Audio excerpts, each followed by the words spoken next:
இருக்காங்க. இந்த உரையாடல் சுமார் 10 நிமிடங்களுக்கு மேலானது அப்படின்னு சொல்லி அதில் பேசிய சுதர்சனன் வந்து சொல்றாரு. ஏன் வெறும் இதை மட்டும் கிளிப்பிங்கை மட்டும் கட் பண்ணி எங்களுக்கு எதிராக திரிக்கிறாங்கன்னு ஒரு பேட்டியில் வந்து அவர் வந்து கேட்டிருக்காரு.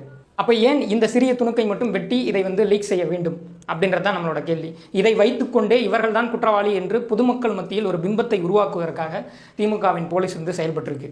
இதை தான் இன்னைக்கு வந்து ஆனியன் ரோஸ்ட் போன்ற பல்வேறு சேனல்கள் எடுத்து வச்சுக்கிட்டு பாருங்கள் திமுகவை சிலுவை சுமக்க வைத்தார்கள், இன்னைக்கு வந்து உண்மையை கண்டுபிடிச்சிட்டாங்க. உண்மையில் மலத்தண்ணியை குடிச்சிட்டு இன்னைக்கு அதே சிலுவையை தங்கள் முதுகில் வந்து கைகளில் ஆணி அரைந்ததை போல முரளிராஜா, சுதர்சன், முத்துகிருஷ்ணன் மற்றும் அந்த வேங்கை வயல் ஒடுக்கப்பட்ட மக்கள் நிற்கிறாங்க. இந்த வேங்கை வயல் ஒடுக்கப்பட்ட மக்கள் மட்டும் இன்னைக்கு சிலுவையை சுமக்கவில்லை, தமிழகத்தின் ஒட்டுமொத்த தலித் மக்களும் இன்னைக்கு சிலுவையை சுமக்கிறாங்க.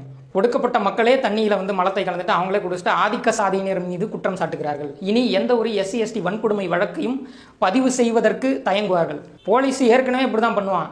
அது மட்டும் கிடையாது, இன்னைக்கு சாதாரண பொதுமக்களும் இதை வந்து சந்தேக கண்ணோடு தான் பார்ப்பார்கள். அப்படிப்பட்ட ஒரு சந்தேக கண்ணை வந்து திமுக வந்து ஏற்படுத்தி இருக்கிறது ஒரு பொய்யான குற்றச்சாட்டின் வழியாக.